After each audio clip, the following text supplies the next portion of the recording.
بسم اللہ الرحمن الرحیم الحمد للہ رب العالمین والصلاة والسلام علی اشرف الانبیاء والمرسلین محمد رسول اللہ صلی اللہ علیہ وعلی آلہ وصحبہ وسلم تسلیما کثیرا کثیرا اما بعد۔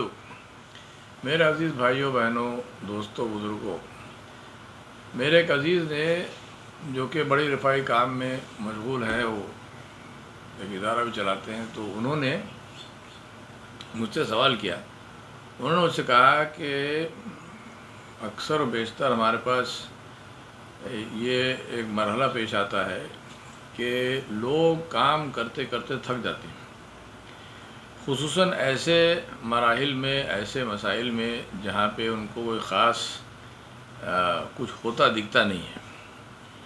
تو ذہن میں بات آتی ہے کہ بھئی ہم اس کے پیچھے اتنی محنت کر رہے ہیں، کوئی نتیجہ نہیں دکھتا اور کوئی نتائج مرتب نہیں ہو رہے، تو یہ کام کر کے کیا فائدہ ہے؟ اور کام جو ہے وہ ادھورا یا تو چھوٹ جاتا ہے، یا پھر نہیں بھی چھوٹا تو لوگ اس کام میں جیسی ایک فکر کے ساتھ اور جیسی ایک جد و جہد کے ساتھ اور جیسی ایک دلچسپی کے ساتھ کام کرنا چاہیے ویسا کام نہیں کرتے۔ تو ان کو میں نے یہ جواب دیا جو آپ کے سامنے پیش کر رہا ہوں۔ ایک بات ہم کو یعنی مسلمانوں کو سمجھنا چاہیے کہ اللہ تبارک و تعالیٰ نے ہمارا جو مقصد حیات ہے، جس لیے ہمیں اللہ نے پیدا کیا، اس چیز کو اللہ تبارک و تعالیٰ نے بڑے صفائی کے ساتھ، بڑی صراحت کے ساتھ اللہ تبارک و تعالیٰ نے بیان فرما دیا۔ سورۃ آل عمران میں اللہ تبارک و تعالیٰ فرماتے ہیں کنتم خیر امۃ اخرجت للناس تأمرون بالمعروف وتنہون عن المنکر وتؤمنون باللہ۔ اللہ فرماتے ہیں اس کے معنی ہے کہ تم سب سے بہتر لوگ ہو، سب سے بہتر امت ہو، سب سے بہتر گروہ ہو، اور یہ بہتری کا سبب اللہ نے یہ نہیں بتایا کہ اس لیے بہتر ہو کہ تم ہندوستانی ہو کہ پاکستانی ہو کہ حیدرآبادی ہو کہ امریکن ہو یا افریقن ہو یا کچھ ہو، نہیں۔ اللہ نے کہا تم سب سے بہتر امت ہو اور تم کو اخرجت للناس، تمہیں نکالا گیا ہے، تمہیں چنا گیا ہے انسانوں کی فلاح و بہبود کے لیے۔ للناس، انسانوں کے لیے، تو بنی نوع انسان کے لیے تمہیں چنا گیا ہے۔ اور تم کرتے کیا ہو؟ اللہ نے فرمایا تأمرون بالمعروف وتنہون عن المنکر وتؤمنون باللہ، تم نیکی کا حکم دیتے ہو، نیکی کی طرف ترغیب دیتے ہو، نیکی کی طرف بلاتے ہو، نیکی کی دعوت دیتے ہو، نیکی کرنا سکھاتے ہو۔ جو نیکی کرتا ہے اس کی تم مدد کرتے ہو، اور برائی سے اس کا برعکس، اور برائی سے روکتے ہو، برائی سے رکنے کا حکم دیتے ہو، برائی سے رکنے کی لوگوں کو ترغیب دیتے ہو، اور جو برائی کرنا چاہتا ہے اسے تم روکتے ہو۔ یہ تمہارا کام ہے اور اللہ پہ تم ایمان رکھتے ہو۔ یہ اللہ نے مقصد بیان فرمایا۔ اب دیکھیے، آپ اور ہم جانتے ہیں کہ جو چیز اپنے مقصد کو پورا کرتی ہے اس چیز کی اہمیت رہتی ہے، اس چیز کو لوگ پسند کرتے ہیں، اور اس چیز کی صراحت، اس چیز کی تعریف ہوتی ہے۔ اور جو چیز اپنا مقصد پورا کرنا بند کر دیتی ہے اس چیز کو ترک کر دیا جاتا ہے، چاہے وہ کچھ بھی ہو۔ اکثر سب سے اچھا اس میں ایک جو میں آپ کو نمونہ اس کا ایک پیش کر سکتا ہوں، وہ اپنا سیل فون ہے جو کہ سب کے پاس ہے۔ ہم سب جانتے ہیں کہ جب بھی نیا فون آپ نے لیا ہوگا تو آپ کو بڑی خوشی، بھئی میرا نیا فون ہے، سب سے اچھا ہے، لیٹسٹ ہے، فلانا ہے۔ اور اگر وہ فون خراب ہو جائے اور وہ کام کرنا بند کر دے تو پھر آپ کیا کریں گے؟ آپ یہ تو نہیں کہیں گے صاحب کہ یہ فون جو ہے وہ اتنا قیمتی تھا اور اتنے عرصہ یہ فون نے میری خدمت کی اور میرا کام آیا، تو لہذا اس فون کو میں ایک زنجیر پہ لگا کے اور گلے میں ایک ہار کی طرح میں اس کو پہن کے پھروں گا، تو نہیں بولیں گے آپ تو بھائی ٹھیک ہے، فون خراب ہو گیا، پھینک دو، دوسرا فون لے لو۔ تو انسان کا بھی یہی حال ہے، اور مسلمانوں کا خصوصاً، کہ ہم کو دیکھنا چاہیے کہ جس مقصد کے لیے اللہ نے پیدا فرمایا وہ ہم پورا کر رہے ہیں کہ نہیں کر رہے ہیں۔ اگر پورا کر رہے ہیں اور کرتے رہیں گے تو اللہ کی مدد شامل حال رہے گی، نہیں کریں گے تو اللہ تبارک و تعالیٰ سے ہم معافی چاہتے ہیں، مگر اللہ تبارک و تعالیٰ یہ ہو سکتا ہے کہ اللہ ہمیں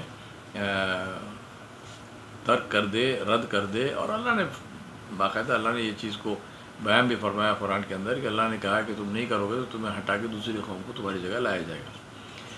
اچھا، اب کرنا کیا ہے؟ دیکھیے یہ بڑی خوبصورت آیت کریمہ جو ہے جس کی میں نے آپ کے سامنے تلاوت کی، اس میں 3 بڑے اصول اللہ تبارک و تعالیٰ نے بیان فرمایا۔ پہلی بات اللہ نے کہا کہ تمہیں لوگوں کے فلاح و بہبود کے لیے، لوگوں کے لیے سے معنی کیا ہے؟ کیا لوگوں کی خرابی کے تو نہیں، تو لوگوں کی اچھائی کے لیے، لوگوں کی فلاح و بہبود کے لیے۔ اور وہ فلاح و بہبود کیا ہے؟ کہ نیکی کا حکم کرو، برائی سے روکو، اللہ پہ ایمان رکھو۔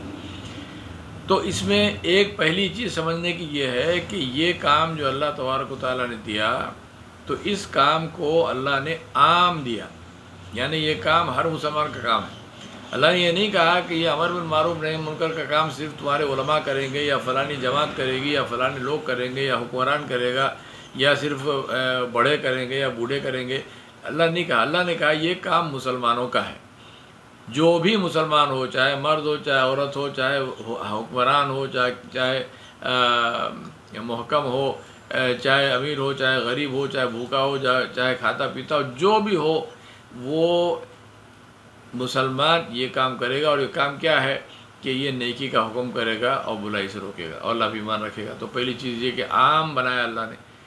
اور اللہ نے یہ نہیں کہا کہ یہ کام تم ایسے حالات میں کرو گے جبکہ تمہاری حالات سازگار ہیں اور تم خوش ہو اور تمہارے پاس مال و دولت ہے، اور اگر تم پر کوئی مشکلیں آ گئیں تو پھر یہ کام تم چھوڑ سکتے ہو، نہیں کہا اللہ تعالیٰ نے۔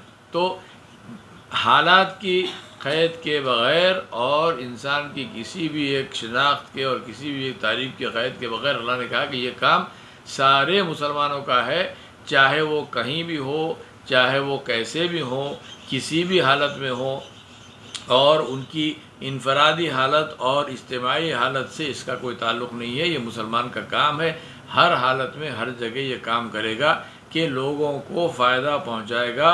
اور فائدہ پہنچانے کا طریقہ کیا ہے؟ کہ نیکی کا حکم کرے گا، برائی سے روکے گا۔ تو پہلی بات یہ ہو گئی۔ دوسری بات، اللہ تبارک و تعالیٰ نے نیکی اور برائی کی تعریف یہ نہیں بتائی کہ نیکی اور برائی سے معنی شرعی احکام ہے فقط، کہ حلال و حرام کی بات کرے گا اور کچھ نہیں کرے گا، یہ نہیں کہا اللہ نے۔ تو یقیناً شرعی احکام اس کے اندر شامل ہیں، یقیناً حلال و حرام کی بات ضرور کرے گا، مگر اللہ نے اس پہ مختص نہیں کیا کہ یہی ہے اور کچھ نہیں ہے۔ نہیں، ہر وہ نیک کام، ہر وہ بھلائی کا کام، ہر وہ فائدہ مند کام جس سے انسانوں کو فائدہ پہنچ سکتا ہے، یہ کام کرنا، کروانا اور اس کام کی ترغیب دینا اور کرنے والوں کی مدد کرنا یہ مسلمان کا کام ہے۔ چاہے کسی بھی نوعیت کا کام ہو، چاہے تعلیم ہو، چاہے تربیت ہو، چاہے ریسرچ ہو، چاہے صحت کی چیز ہو، دواخانے بنانا ہو، مدارس ہو، مکاتب بنانا ہو، اسکول بنانا ہو، یونیورسٹی بنانا ہو، پل بنانا ہو، پانی کا، کھانے کا، جو بھی آپ لے لیں۔ میں تو لمبی اس کی فہرست بنانا نہیں چاہتا، بٹ ہر نیک کام، ہر کام جس سے لوگوں کا فائدہ پہنچتا ہے، یہ کام اس کے اندر شامل ہے۔ تو اللہ نے اس کو مختص نہیں کیا کہ صرف دینی کام ہے۔ دینی کام بھی اس میں لازم ہے، دینی کام تو سب سے پہلے آئیں گے فہرست میں، مگر اس پہ اکتفا نہیں کیا گیا۔ یہ نہیں کہا کہ صرف دینی کام، نہیں، یہ سب تو سب کرنے کا ہے، اور ہر قسم کی نیکی، اور روکنا بھی ہر قسم کی برائی سے۔ یہ نہیں کہ صرف برائی آپ کے بھائی، آپ یہ دیکھیے تو لوگ جیسے مثال کے طور پہ لوگ سگریٹ پیتے ہیں، وہ حرام تو نہیں ہے، مکروہ ہے۔ یہ بڑی جہالت کی باتیں لوگ کرتے ہیں، اللہ رحم کرے ہم کو۔ میں تو لوگوں سے کہتا ہوں بھائی آپ شرعی اصطلاحات استعمال کرنے سے پہلے کم از کم اس کے معنی تو سمجھ لیجیے، اور بنا معنی سمجھے کہ آپ اصطلاح استعمال کرتے ہیں، اور بڑی شرم کی بات ہے، ہنسی آتی ہے کہ اتنی جہالت ہمارے لوگوں میں، اور یہ سب بڑی باتیں سب ہمارے پاس جو اپنے آپ کو پڑھا لکھا سمجھتے ہیں وہی کرتے ہیں۔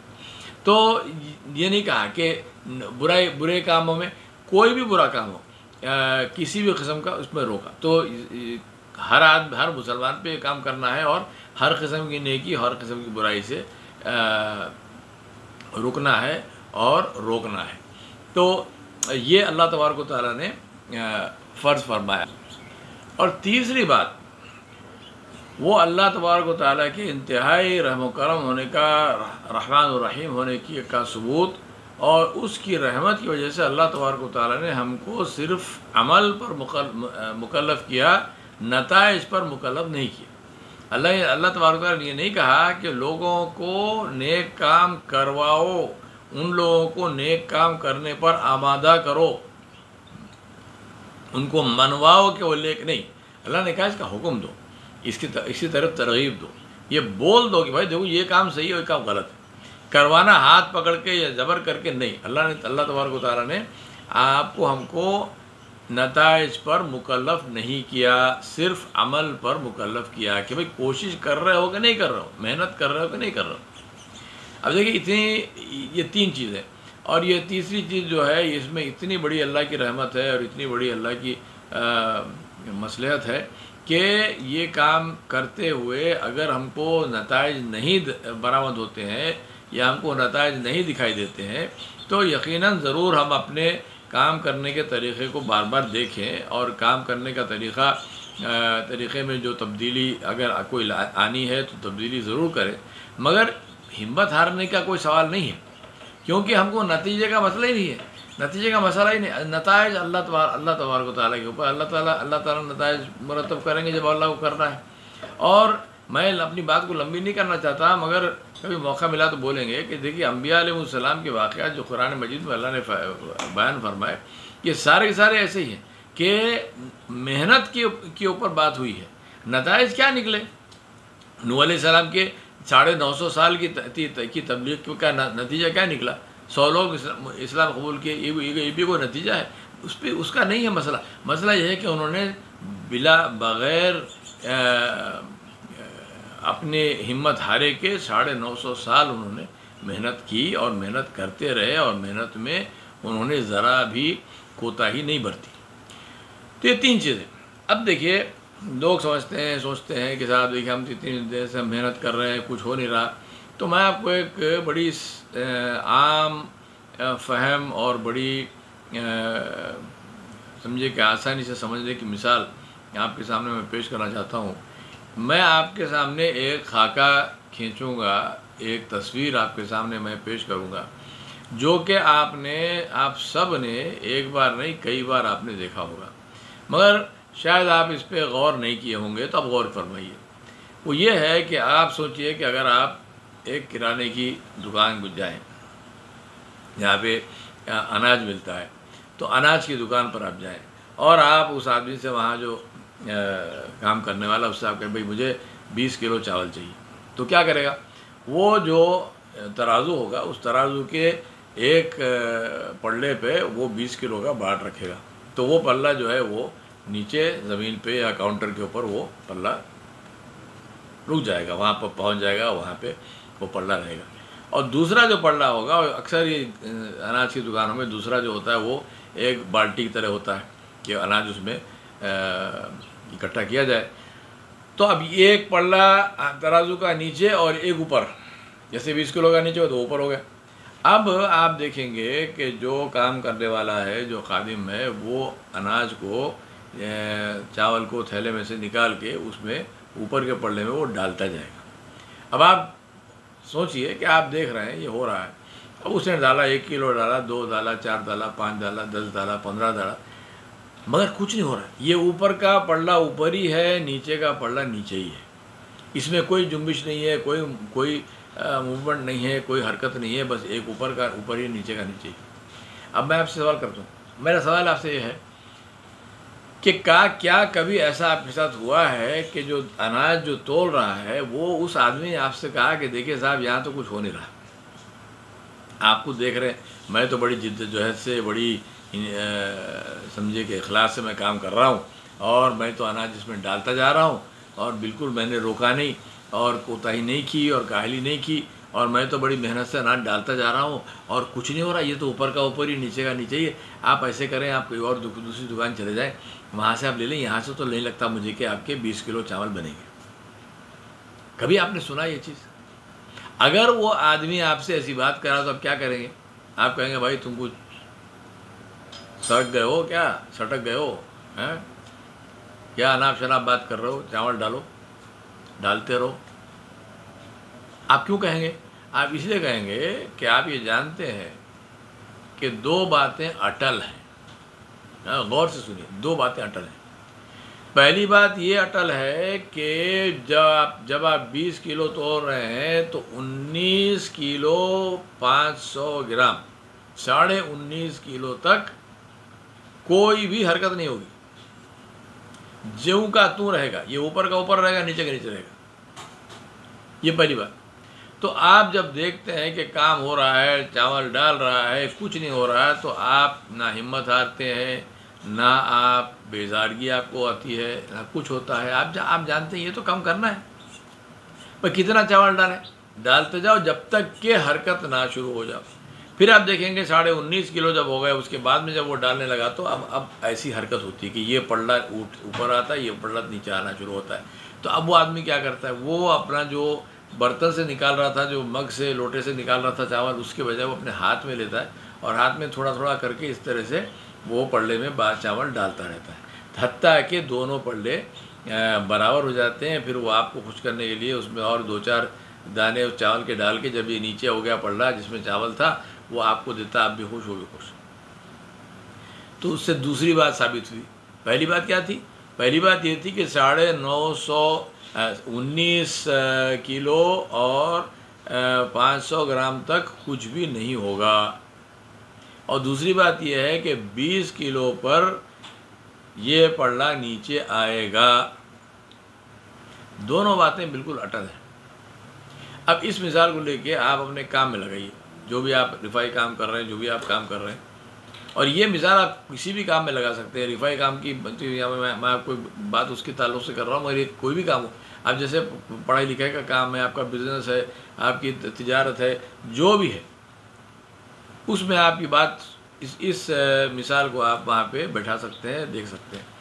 وہ یہ ہے کہ یہ دو باتیں اٹل ہیں کہ جب تک کہ وہ مقدار چاول جس سے کہ پلڑا اٹھے اس پلڑے میں، چاول کے پلڑے میں نہیں پڑتی ہے، وہ پلڑا نہیں ہٹے گا۔ تو اب اگر کچھ نہیں ہو رہا تو آپ اداس نہیں ہوں گے، آپ جو ہے وہ ہمت نہیں ہاریں گے۔ آپ تو کہیں گے کہ کچھ نہیں ہو رہا، کچھ نہیں ہونا ہی ہے۔ کچھ نہیں ہونا اس کا ثبوت ہے کہ میرا کام صحیح ہے۔ ہاں جی، کچھ نہیں ہونا اس کا ثبوت ہے کہ میرا کام صحیح ہے، کیونکہ 19.5 نہیں ہوئے۔ تو آپ سے کوئی پوچھا بھائی کتنا کب تک کام کرو گے؟ کہا جب تک کریں گے جب تک کہ پلڑا نیچے آ جائے۔ کتنا ٹائم لگے گا اللہ بہتر جانتے ہیں۔ اور دوسری اٹل بات یہ ہے کہ جب آپ 20 کلو ہو گئے تو پلڑا آپ کا نیچے آئے گا ہی آئے گا، اس میں کوئی شک نہیں۔ 20 کلو۔ اب اس بات کو اس پہ آپ غور فرمائیں، اور اس بات کو لے کے آپ جو بھی کام نیک کام کر رہے ہیں اس کے اندر آپ لگائیں اور سوچیں اور آپ کام کرتے جائیں۔ تہجد پڑھیں، اللہ کے سامنے روئے، اللہ سے مانگیں، اور دن میں کام میں جستجو سے جد و جہد کرتے رہیں، محنت کرتے رہیں۔ میں اپنی بات کو 2 باتوں پہ ختم کرنا چاہتا ہوں۔ پہلی بات یہ کہ میرے تجربے میں، یعنی میرے ذاتی تجربے میں اور میرے مطالعے میں نے آج تک کبھی بھی ساری دنیا میں کوئی بھی شخص کے بارے میں یا کام کے بارے میں نہیں پڑھا جو کام استقامت کے ساتھ کیا گیا اور ناکام ہوا۔ یہ میں نے کبھی نہیں دیکھا۔ جو بھی کام استقامت کے ساتھ کیا جاتا ہے وہ کام یقیناً کامیاب ہوتا ہے، اس کے اندر کوئی شک نہیں ہے۔ اسی لیے اللہ تبارک و تعالیٰ نے ہم کو استقامت کی دعا سکھائی، اہدنا الصراط المستقیم۔ اللہ نے نہیں کہا کہ جنت مانگو، نہیں، اللہ نے کہا استقامت مانگو، کیونکہ استقامت سے کام کرو گے تو جنت تو ملے گی انشاءاللہ۔ تو پہلی بات یہ کہ جو کام استقامت سے کیا جائے اس کے معنی کیا ہے کہ کام کے کرنے میں، اس میں انٹرسٹ میں، اس کے جستجو میں، اس کے پیچھے محنت میں، ہاں جی، اس کے لیے اللہ کے آگے آنسو بہانے میں کبھی بھی کوتاہی نہ ہو، استقامت سے کام کیا جائے۔ تو وہ کام یقیناً کامیاب ہوتا ہے، اس کے اندر کوئی شک نہیں ہے۔ اور ساری انسانی تاریخ میں ایسا ایک بھی واقعہ نہیں ملتا کہ کوئی انسان استقامت سے کسی انسان نے کوئی نیک کام کیا ہو اور اس کو ناکام رہا، کامیابی نہیں ہوئی، ایسا کوئی بھی نہیں۔ اور دوسری بات یہ ہے جس پہ میں اپنی بات کو ختم کروں گا، وہ یہ ہے کہ جس دن آپ اور ہم اللہ کے سامنے کھڑے ہوں گے، اس دن ہم سے یہ سوال نہیں ہوگا کہ کیا ہو رہا تھا، اللہ تو جانتے ہیں کیا ہو رہا تھا۔ اس دن سوال یہ نہیں ہوگا کہ کیا ہو رہا تھا، اس دن سوال یہ ہوگا کہ تم نے کیا کیا۔ آگ لگ رہی تھی تو تم نے کیا کیا، گھر گر رہے تھے تو تم نے کیا کیا۔ یہ نہیں پوچھا جائے گا کہ بھائی گھر کیا زلزلہ کیوں آیا، نہیں، زلزلہ آیا تم نے کیا کیا، سیلاب آیا تم نے کیا کیا، فاقہ کشی ہوئی اور قحط پڑا تو تم نے کیا کیا۔ یہ نہیں پوچھیں گے اللہ۔ جنگ ہوئی، اللہ نہیں پوچھیں گے جنگ کیوں ہوئی، نہیں، وہ تو اللہ جانتے ہیں کیوں جنگ کی، اب تم نے جنگ نہیں کی۔ مگر جب جنگ ہوئی اور لوگ زخمی ہوئے اور لوگ گھر سے بے گھر ہوئے، تم نے ان کے لیے کیا کیا۔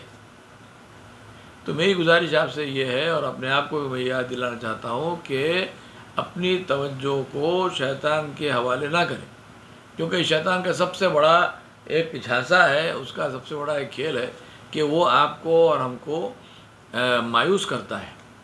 وہ کہتا ہے کہ بھائی تم اتنے دن سے کام کر رہے ہو، اتنی باتیں کرتے ہو، کون تمہاری سنتا ہے، کون تمہاری بات کو مانتا ہے، کوئی نہیں، اور تم تو بولے جا رہے ہو، کون پوچھتا ہے۔ چھوڑو، بیکار وقت کیوں خراب کر رہے ہو، تمہارے بولنے سے کیا فرق پڑتا ہے، کچھ نہیں پڑا۔ اتنے سال سے کر رہے ہو، 10 سال سے، 20 سال سے، 40 سال سے، 50 سال سے، 100 سال سے تم محنت کر رہے ہو، کیا ہوا۔ یہ شیطان بولتے ہیں، یہ شیطان بولتا ہے، یہ شیطان بولے گا، اور اس سے انسان کا دل چھوٹا ہو جاتا ہے، انسان مایوس ہو جاتا ہے۔ یہ کبھی ہونے مت دینا، یہ شیطان کا جھانسا ہے۔ اگر یہ بات آپ سے کوئی کرے تو وہ شیطان کا ایجنٹ ہے، یا تو جانتا بوجھتا ایجنٹ ہے، یا بیچارہ غافل ہے۔ اس سے آپ کہنا ہے کہ مجھے اس کی فکر نہیں ہے، مجھے فکر یہ ہے کہ مجھے جو اللہ سوال کریں گے، وہ کیا سوال کریں گے۔ اللہ سوال کریں گے کہ تم کیا کر رہے تھے، ہم نے تمہیں دولت دی، اس کا تم نے کیا کیا، ہم نے تمہیں مال دیا، اس کا کیا کیا، ہم نے تمہیں عزت دی، اس کا کیا کیا، ہم نے تمہیں قوت و طاقت دی، اس کا کیا کیا، ہم نے تمہیں علم دیا، اس کا کیا کیا۔ بس اس کا ہم جواب دیں۔ تو میں آپ سے گزارش کرتا ہوں کہ کام جو بھی آپ نیک کام کر رہے ہو کرتے رہو، یہ مت دیکھو کہ اس کا نتیجہ کیا ہے، آپ صرف یہ دیکھو کہ میرا اخلاص کتنا ہے اور میرا استقامت کتنا ہے۔